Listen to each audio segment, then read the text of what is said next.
Assalamualaikum warahmatullahi wabarakatuh. Kembali lagi di channel Tutorpedia, channel yang berbagi informasi, tutorial, dan lainnya. Pada video kali ini saya akan bagikan mengenai soal P3K 2021 full pembahasan lanjutan dari part 3. Oke, sebelum lanjut, silakan Bapak Ibu guru semua untuk menekan tombol subscribe dan loncengnya supaya ketika saya mengupdate nanti ada pemberitahuan notifikasi. Terus saya hitung sampai 3 ya. 1, 2, 3. Oke, terima kasih bagi yang sudah mensubscribe. Mudah-mudahan kebaikannya dibalas oleh Allah Subhanahu wa taala serta diluluskan P3K-nya. Amin amin ya robbal alamin. Oke, kita langsung pada contoh soalnya. Pada sekolah tempat Anda bekerja, Anda sering berinteraksi dengan rekan guru lainnya. Suatu ketika, salah satu rekan guru Anda menjadi topik perbincangan antara guru-guru lain di sekolah tersebut. Karena guru tersebut tidak memberikan nilai yang sesuai dengan kemampuan yang dimiliki siswa. Menyikapi hal tersebut, apa yang Anda akan lakukan pada rekan Anda? A. Mendiamkan hal tersebut karena urusan masing-masing. B. Menyampaikan pada wakil kepala kesiswaan dan kurikulum agar tidak terjadi kesalahpahaman. C. Menyampaikan secara langsung tanpa basa-basi. D. Menyampaikan dengan baik dengan guru-guru lainnya. E. Membicarakan permasalahan ini secara baik-baik saat saya dan rekan guru tersebut ngobrol dan sharing santai. Nah, tipe soal ini salah satu tipe kemampuan manajerial ya. Kalau di CPNS itu namanya TKP.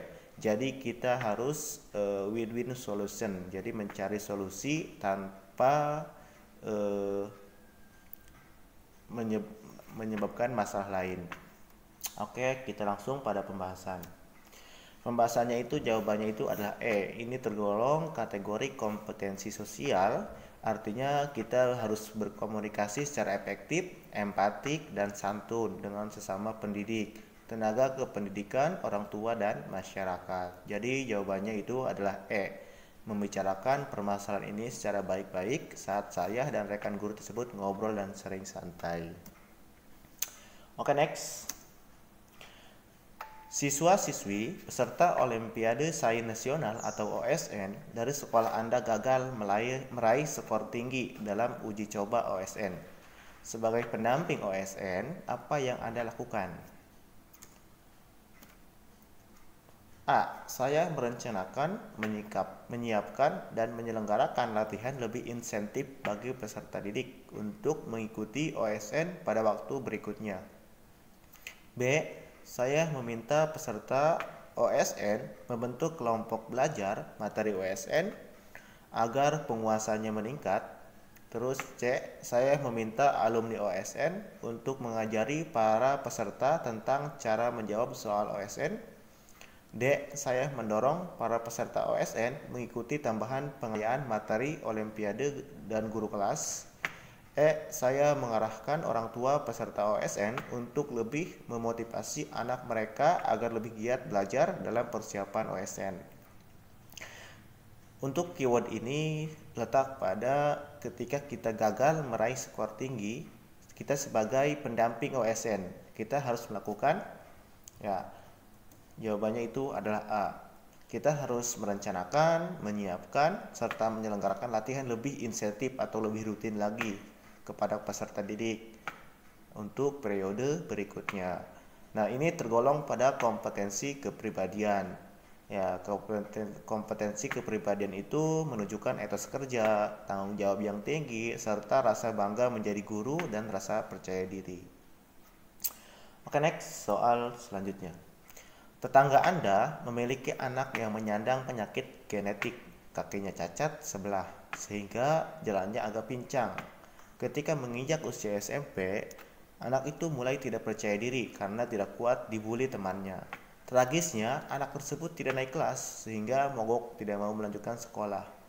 Meskipun Anda bukan guru dari anak tersebut, apa yang Anda lakukan? A. Menasihati orang tuanya untuk membujuk anaknya supaya mau sekolah lagi. B. Menasihati orang tuanya untuk mendaftarkan anaknya ke homeschooling. C. Menyarankan melakukan konsultasi pada anak tersebut agar lebih percaya diri dan mau sekolah lagi untuk masa depannya. D. Mendatangi sekolah anak tersebut agar gurunya mengajak anak tersebut sekolah lagi. E. Menyarankan kepala sekolah anak tersebut agar menghentikan budaya bully. Nah, untuk poin E ini sebenarnya kurang efektif ya, karena menghentikan budaya bully. Oke, next. Ya, pembahasannya itu adalah C. Kita menyarankan melakukan konsultasi pada anak tersebut agar lebih percaya diri dan mau sekolah lagi untuk masa depannya. Ini poin yang lebih tepat itu adalah C. Nah, ini tergolong pada kompetensi sosial ya, berkomunikasi secara efektif, empatik, santun dengan sesama pendidik sehingga tenaga pendidikan, orang tua dan masyarakat. Next. Seringkali dalam bekerja tim, kelompok memilih pandangan yang bertentangan dengan pendapat Anda. Pernyataan yang paling menggambarkan reaksi Anda adalah titik-titik. Soal ini lebih kepada sistem demokrasi ya, yaitu salah satu bentuk pengamalan sila keempat, yaitu A. Keluar dari kelompok karena saya tidak bisa menerima keputusan yang bertentangan dengan keyakinan. B. Tetap bergabung dengan kelompok namun diam. Dia mengharapkan kelompok gagal menjalankan apa yang diputuskan. C. Tetap bergabung dengan kelompok namun mengikuti semua kegiatan dengan sepenuh hati. D. Menerima keputusan kelompok apa adanya namun tetap bersikap kritis terhadap keputusan yang telah diambil. E. Menerima sepenuhnya keputusan kelompok dan melakukan introspeksi bila ada pandangan pribadi yang keliru. Nah, untuk jawabannya itu adalah E. Menerima sepenuhnya keputusan kelompok dan melakukan introspeksi bila ada pandangan pribadi yang keliru. Ini tergolong soal, sudah saya jelaskan tadi ya, salah satu bentuk pengamalan sila keempat. Kita harus bisa menerima sepenuhnya keputusan secara kelompok, artinya tidak melakukan kehendak pribadi ya. Terus ini tergolong pada kompetensi sosial.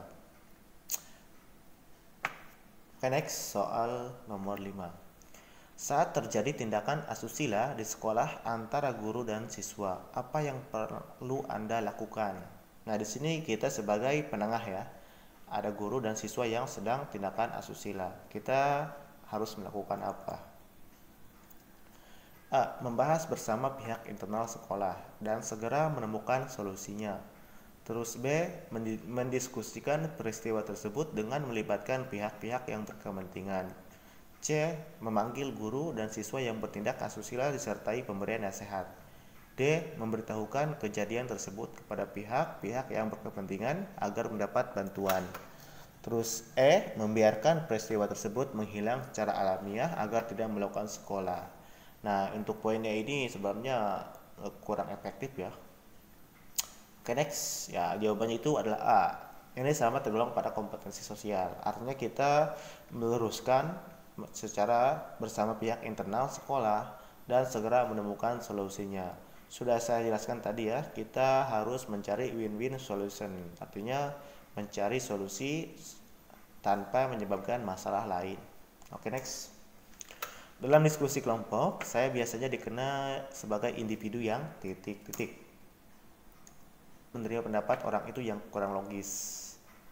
Mengakui semua pendapat orang lain agar tidak terjadi konflik. C. Membutuhkan waktu lama untuk meyakinkan saya sebelum menerima pendapat orang lain. D. Dapat menerima pendapat orang lain asalkan tidak terlalu bertentangan dengan pendapat saya. E. Mampu memahami perbedaan dalam berpendapat. Ini poinnya sama ya dengan soal nomor 5 tadi, soal nomor 4 kalau nggak salah. Ini sama sistem demokrasi. Ya, jawabannya itu adalah A. Kita harus bisa memahami perbedaan dalam berpendapat. Ini tergolong pada kompetensi kepribadian. Menampilkan diri sebagai pribadi yang mantap, stabil, dewasa, arif, dan berwibawa. Next, soal nomor 7. Pada acara Tiraktan untuk memperingati Hari Kemerdekaan RI, Anda menjadi narasumber di sebuah forum tirakan warga. Jika Anda diberi kebebasan untuk memilih tema yang diuraikan pada acara tersebut, maka Anda akan memilih tema apa? A. Menengok sejarah perjuangan pahlawan kemerdekaan dengan alasan untuk memberikan pencerahan kepada warga agar menghargai para pahlawan kemerdekaan. B. Tegakkan hukum menuju Indonesia Jaya dengan alasan persoalan bangsa Indonesia. Ini kurang lengkap. Terus C. Kesadaran hukum dalam mengisi kemerdekaan dengan alasan warga memiliki kesadaran untuk menegakkan hukum dalam mengisi kemerdekaan. D. Peran orang tua dalam mentaati hukum dengan alasan taat hukum adalah sebagai bagian dari mengisi kemerdekaan dan harus dimulai dari keluarga. E. Warga taat hukum masyarakat damai dengan alasan agar warga selalu taat hukum sebagai kedamaian masyarakat tetap terjaga. Ini kata kuncinya gitu, kemerdekaan ya. Ya, jawabannya itu adalah C. Kompetensi sosial. Kita harus berkomunikasi secara efektif, empatik, dan santun dengan sesama pendidik, tenaga pendidikan, orang, dan bermasyarakat. Oke, ini merupakan soal terakhir. Thank you. Ulah poho subscribe ya, karena satu subscribe dari Bapak Ibu semua membuat saya selalu termotivasi untuk mengupdate konten-konten berikutnya. Terima kasih. Usikum wa nafsi bitaqwallah. Wassalamualaikum warahmatullahi wabarakatuh.